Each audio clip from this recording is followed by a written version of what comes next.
Hello everyone, and welcome back to Make Believe Storytime. My name is Beatrice, and today's interview is a special edition dedicated to the mums that follow us. That's not to say that dads or any other adults won't benefit from listening to the conversation. On the contrary, we cover topics that could be of interest to most people. Today's guest is a personal trainer whose focus is working with mothers and their babies and helping them get a healthy start with her customised workout programs and more. I chat to Melissa Peacock-Jones, known as Mumma Glow Fitness on Instagram, about what brought her onto this career path.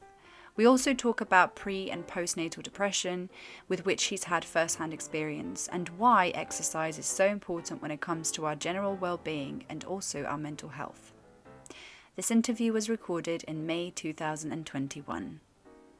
And very cheerfully in the background, you can hear Max, Melissa's son, playing whilst we have this wonderful chat. Hi, Melissa. Thank you so much for joining us today. I'm super excited to get to pick your brain and really grateful as well. Hi, Beatrice. It's really nice to actually catch up with you. It's been a long time actually, and yeah, I'm excited to do this. So yeah, and it's lovely to be able to talk in this sort of more professional capacity as well, because I always love to hear about the stuff that you're up to. So if we start at the beginning, if you could tell us a little bit about who you are and what you do. Okay, so I'm Melissa. I've got a little boy called Maximus who's now a year and 5 months nearly, and I became pre and postnatally qualified while I was pregnant. I was a PT prior to that, but yeah, so I've been able to train women who are pregnant and coming out of pregnancy with their little ones to kind of give them a healthier start and create habits that can be long lasting. So basically I just help mums get their bodies back and get bodies and goals that they want to get to and achieve healthier lifestyle. So yeah, that's in a small summary what I do.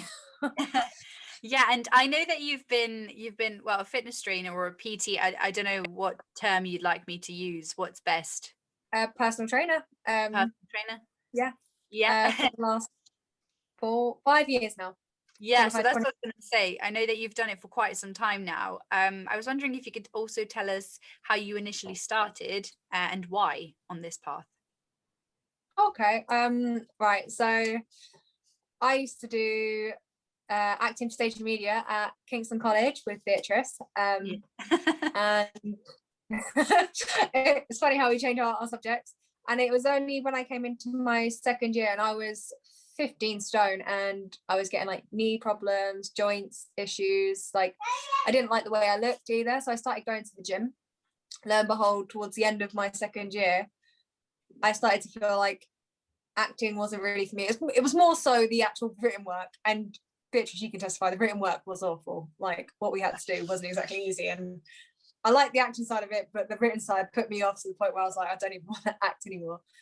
But I started getting really into the gym. I got addicted. I lost 30 kilos in 3 months. So I kind of came back over summer like a different person. And then in my third year, over Christmas, I qualified on an 8-week course and then furthered my knowledge by doing a little bit of extra courses here and there because I didn't think the 8-week course was sufficient enough. And then from there, I started getting people like, well, before I did the course, I had a lot of people inquiring about how I did it. So that's why I took the course. And then come September, I was just training at the gym and a buddy of mine from Starbucks decided, oh, you've got a space. You want Melissa, she trains. So I ended up getting a job at the gym in Kingston for like a year. And then I had some personal things going on. So I just ended up going online and in person with people for a bit. And then when I fell pregnant, I decided I was going to get my pre and postnatal qualification and train myself because I started getting prenatal depression. I really, really struggled with it. I got to a really, really dark point in my life, and the pre and postnatal course really helped pull me out of it because with the fitness, it really helped release the hormones that I needed in order for me to function and get my spark back. And ever since having Max, I've just been on my own sort of fitness journey because I've found out things that work for me, things that don't work for me, things that you learn textbook which work, and things textbook that actually is just textbook because it's different in person. They don't tell you about all the stress you're going to accumulate when your little one decides that he's going to run full speed at a wall when he's not even meant to be walking yet. So there's all these factors that happen. But yeah, that's how I've actually got to where I am now. And I'm currently just setting up a website in order for mums to be able to go through their pregnancy with some workouts, giving them advice on nutrition, make sure they're staying hydrated, so giving them notifications. There's also going to be a group on there for mums to be able to actually connect with each other. I've got to still get on top of the postnatal workouts. But yeah, I'm just trying to set the beginning part up. And I'm also currently studying a baby massage for the postnatal mums and the prenatal mums who already have a little one, so they can start practicing when they have their next ones. You've actually gone over some of my other questions, because I was going to ask about that's absolutely fine. No, that was a really sort of condensed, like, you know, answer with all the information that I needed from you, because I was going to ask why you did the switch from being just a PT to working with mothers and babies, but it makes sense. You were saying about doing the pre and postnatal course as a way of helping yourself, and then you thought, okay, if this is what my job is anyways, why don't I, you know, help other mothers who maybe have gone through the same things that I have, and that makes a lot of sense. And I would have never, I mean, there is a connection, of course, between physical health and mental health, and we're going to get to that in a little while. But because I've never been in the position, obviously, of being a mother myself, or even considering having children yet, I never thought that there's such a close connection between physical health and being physically active whilst you're pregnant and prenatal depression, and how much of an impact it can actually have on you, and how much the physical aspect can actually, like you said, bring you out of that dark place and give you your spark back, which is amazing. I'm so glad that it did that for you. That's, you know, that's really good. And I think it's important to highlight, actually, to highlight that I think from what I know, there's been a lot of studies that show that a lot of women go through prenatal depression or postnatal depression, and actually it's not something to be frowned upon. It's something completely natural, and we have to, you know, deal with it head on rather than stigmatize it, because I think a lot of that goes around, doesn't it? So they're putting people down for going through it, help them out, and that's what I want to do with my website and what I'm trying to do now, so women don't feel alone. I'll even, like, tell you what, some of the bodily changes you go through during pregnancy are ridiculous. I get hairs on my chin now. I have to pluck. It's freaking hilarious. So growing a beard out here, you know. It's only about 3 hairs, but it's still like enough to make me go on my days that I feel rough. I'm like, oh, what's happening? But yeah, there's a massive connection. The more we work out, the more we release like our happy hormones, so good endorphins, which make us feel better. Whereas when we don't do exercise, we kind of, none of these hormones are there to make us feel better. They just kind of let us drown. And if we're feeling stressed, cortisol takes over, and then that also doesn't help the release of oxytocin when you have your baby. So oxytocin is really good. Well, it's a hormone in the body which is released when you're giving birth. So you don't want stress, you don't want anxiety when you're going into having your baby. You want this to happen, and by doing exercise in the lead up to giving birth, you're able to start to control your breath. You're able to manage the pain a little bit better. You're able to go into labor with a, what's the best word to say, with a bit more preparation. That's the word. And it's not to say everyone's birth like pans out differently because of certain health conditions and like things that just happen, like anomalies, but it gives you the best chance by actually doing a bit of fitness prior to it. And the link between your health, like as soon as you have cortisol, you're stressed. Mothers don't even realize. So when they don't think they're actually stressed, but they are, and they've got cortisol, it can actually affect their breast milk. So some of the mothers that are struggling to breastfeed, once they've delivered as well, the more they try and do a gentle walk and pelvic floor exercises, the better healing process they're going to have, and the more release of happy endorphins in order to make them feel better and to connect to their little ones. So just from explaining that, you can see why anyone who is suffering with mental health, or even just a stressful day, going for a walk, going for a run, doing a bit of boxing, doing a bit of house cleaning, because you're building the heart rate up, will help release these hormones to make you feel better. Yeah, the short and sweet of it. we're gonna come back to that in a little while, but that sounds really interesting, and I want us to talk a little bit more about that. But until then, I had another question for you. I know that many people do personal training or fitness training on the side from other jobs, and I know that was your case for a long time. So I was wondering, are you currently doing anything else on the side from this, or is this the main thing that you're doing, or are you planning on doing something as well as personal training? So currently I just work 1 day a week at a gym, and my mum looks after Max for the day, which is lovely.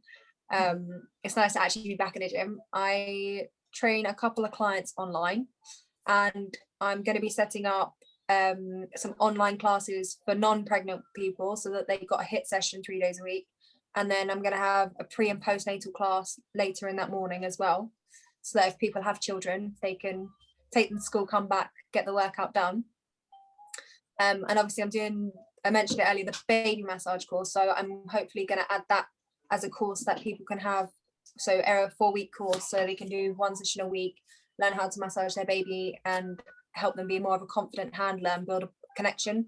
Because there's a lot of links between postnatal depression and baby massage, which means they're less likely to have postnatal depression from doing massage with their little one. So that's why it's important that people do take that maternity leave and give it at least the first year if they can. I know they want to get straight back to work, but it's important because then you can connect with them more. You're not going to have lack of sleep if you're sleeping when they sleep.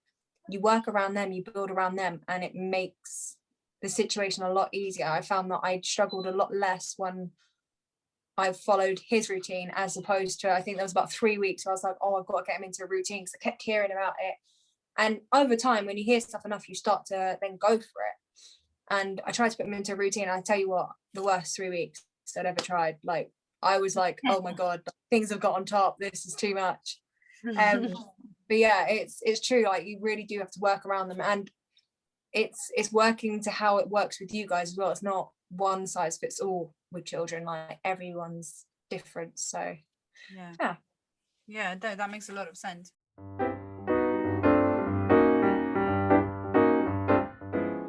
I've got a bit of a fun section now. I wanted us to do a this or that section. So you've got to just answer one of them. You can't justify, you can't explain why, you just got to go for it. Okay. So first one, cardio or weightlifting? Cardio. Pizza or burgers? Homemade pizza. I'll take that. I'll take that. Hiking or walking on the beach? Hiking. Coffee or green tea? Coffee. Full glam or comfy tracksuit? Comfy tracksuit. I knew it. I could have bet anything on that.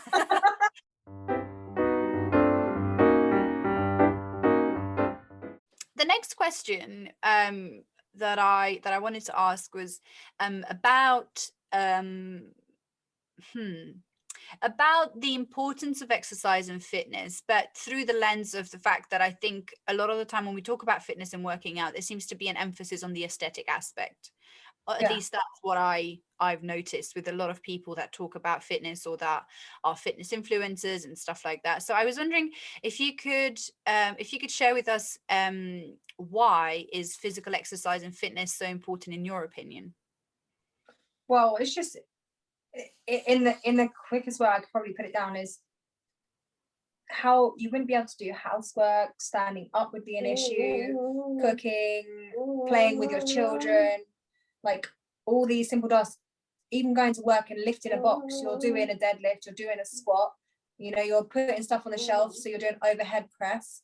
If you're going for a walk, you're doing cardio.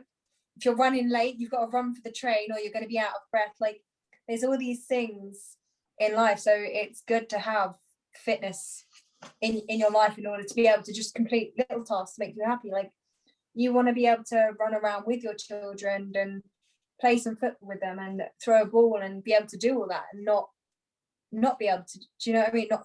Not have to sit on the sideline and watch them and think, oh my God. And there's so many health conditions out there that can be affected in a positive way by having exercise in their lives. And it doesn't even need to be like, so if someone is really on the spectrum and they're really struggling, it doesn't even need to be high intensity. It could be low impact resistance training, or even just simple small movements in order to make sure that someone's muscles are still functioning. That would help them long term, you know? Yeah. So yeah, I think that's when you say on the spectrum, what do you refer to, just to make it clear?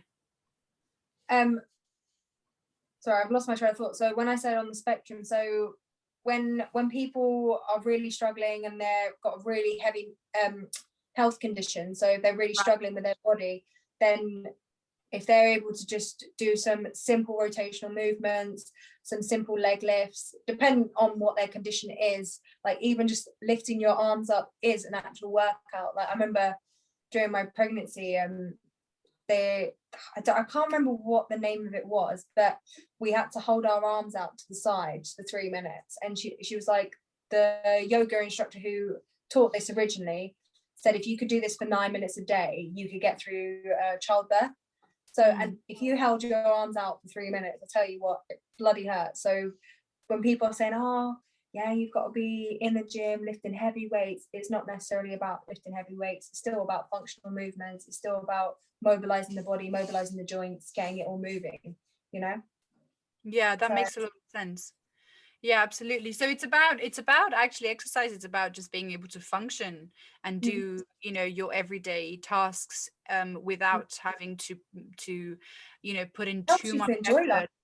Yeah, exactly. It helps you to live and enjoy it a bit more. And like, yeah, some of these aesthetic looks are great and amazing for bodybuilding competitions and physique and competitions where you're doing CrossFit challenges.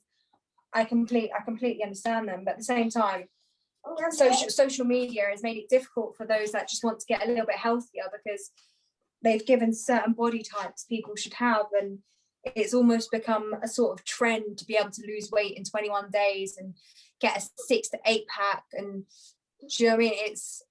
That's where it's all gone wrong. Social media really upped it, and lately I've actually quite liked social media with it, because whereas a lot of women wear the high-waisted leggings, not show their stomach, and they look like they're really toned, a lot of them are now actually pulling it down and going, actually, it's just what the leggings are showing. And then they're showing, because a lot of people, they've read magazines over the years growing up, and we've gone, oh, I should look like this model, my body should be like this. They don't eat properly, they don't they choose not to eat a meal, they choose not to drink because they're so worried about gaining weight, and they end up being anorexic because of certain things like this.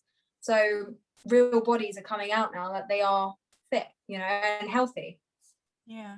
I think it's really important that social media doesn't completely just blind everyone to 6-pack shredded, wearing this amazing yoga set because it looks great.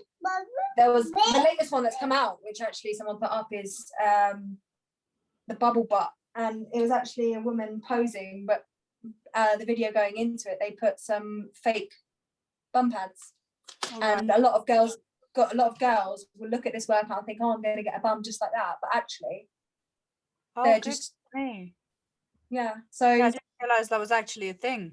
People did that.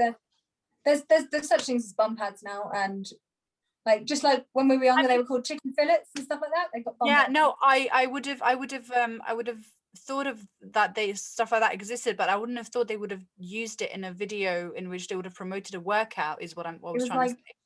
I think it was about 4 days ago I saw that. I was like, no way. And it's I think the video's been out for quite a while, so they just showed like the before bit of it. Yeah. So it just goes to show that a lot of these like photos you see and you think, oh, I want a body like that. A lot of them are photoshopped, or something's going on stuffing wise. You've got to be careful what you're actually looking at.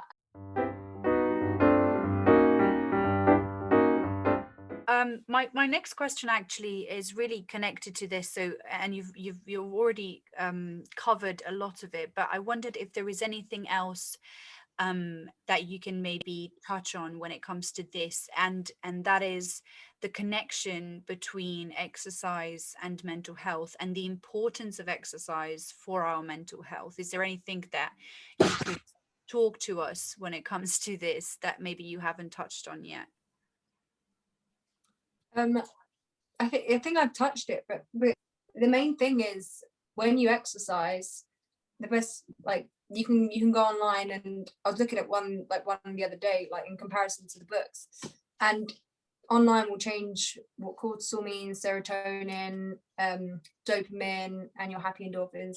So in the dullest version, but the easiest to understand, when you exercise, you release hormones that make your feel good hormones that make you feel better. They boost your spirit. You feel less stressed, like your stress goes out the way. When you're not working out enough and you've got stress building up, you're building up cortisol. Your body's not functioning properly when your body's releasing cortisol. You're getting trapped into almost a cage, and that's why people normally feel worse. However, when you start working out, you'll feel, sometimes during the workout, you're like, oh my God, why did I decide to do this? But after it, the release of those hormones in the body, it makes a massive impact. I know I come away smiling and able to actually do more than less. But the same can be said. You also need to know how much exercise you're doing and not overtrain. Yeah. Because that's where all the work you just did to release those happy endorphins and make you feel better have just gone right out the window, because you're going to tire yourself out, you're going to stress yourself out, and you're more likely to injure yourself. So the best, like I said, the best way I can say it is, the more you exercise, the more happy endorphins you release in the body. And you should be at least getting 150 minutes in per week, whether that's 30 minutes a day of walking, 30 minutes a day of HIIT training, strength training, whatever you're getting in. Obviously, just be mindful that you're getting your 8 hours of sleep as well, because if you're not sleeping enough, you're not able to recover. Your body's not able to then go into the next day and do what it needs to do. And hydration. The best way I could say with hydration is, imagine your muscles are a prune, like a dried, shrivel up prune. It's not going to be able to contract properly, whereas your body's filled with water that it needs. It's able to pump the blood around properly. It's like a well-oiled engine, and it's just going to keep it running nice and smoothly. Mm-hmm. Yeah, that's the best way I could actually put it. Yeah, that makes a lot of sense, and that's such a nice way of explaining the process of how it works and what exercise does for us. And I think from my own experience and from what I've heard, I think, and it's just something that maybe I could add on top of what you said, I think with any, I think first and foremost, it's important to say that we are all in mental health, because we all have health, we all have physical health. So if we have physical health, we have mental health. It's not something that only some people have. It's just that sometimes, like your body, your mind needs more attention, or part of your mind needs more attention, and some things can flare up, and you can be in a sort of very anxious state or in a depressive state. And I think a lot of what I've read about and talked to professional people like therapists and psychologists or friends of mine who are in this industry, they all say the same thing, that one of the things that could be extremely beneficial when you're in a crisis situation, whether we're talking extreme stress or extreme anxiety or a depressive state, is to exercise. Even if it's just getting up and cleaning your house, because not only physically you are exercising and you're releasing all those good hormones, but also the fact that you have now got a clean house and you've achieved something, even though you felt like rubbish, you've managed to achieve something. It's already a good starting point. But in general, exercising, drinking water, eating consistently can be a really good starting point when you're in a bad place, to create a routine to get you to the next step. It doesn't mean it's going to make things go away. You're not going to suddenly, but it's a good starting place. And creating a routine. We are creatures of habit, and like, we need routines in order to keep us going. I mean, when we were in school and college, when we had our routines of what we were going to be doing, we were all more or less better off. But then you get out of that and you're like, oh my God, what do I do with the day? Like, it's a whole new world. Especially if you are sorry to stop you, but I wanted to add, especially if you are like the two of us, where we are both running our own ventures and businesses, and we're not sort of in a 9 to 5 more traditional setting where it's maybe a little bit easier to fall into a routine. It can be very freeing, don't get me wrong, and I wouldn't see myself doing it in that sort of more traditional way, because it's just not for me. But it can be very daunting and scary sometimes as well. Because you've got that, you're in control of it, so you've got time to go, yeah, I'll have a break here, I'll have a break there, I'll relax here, I'll relax there. Next thing you know, you've taken a day off, you watch Netflix all day and eat pizza. It happens, but it's so important for us to create routines that are healthy for us. So even if it's reading, making sure we drink a glass of water when we're feeling hungry, going for that nice little walk outside, doing that little bit of housework, like just these little small things. It doesn't even need to be business related, really does help set up a good routine. Like children they need routines, babies, they need routine, especially before bed. So if it's going to be eating before bed, then a bit of play or reading, or just like having that bit of time to unwind, or having some mummy time before bed, it all makes a difference, but making sure it's consistent as well. So massively. And also, I think what's important also to keep in mind, especially for people who are like me and they are like perfectionists, I think it's really important to remember that it's all about the balance. Like you said, you need to find healthy routines, not pushing yourself to the point where you don't relax, where you don't cut yourself slack, where you don't have time off. So it's basically important to find that balance, to give yourself that time to also rest and not be too harsh on yourself.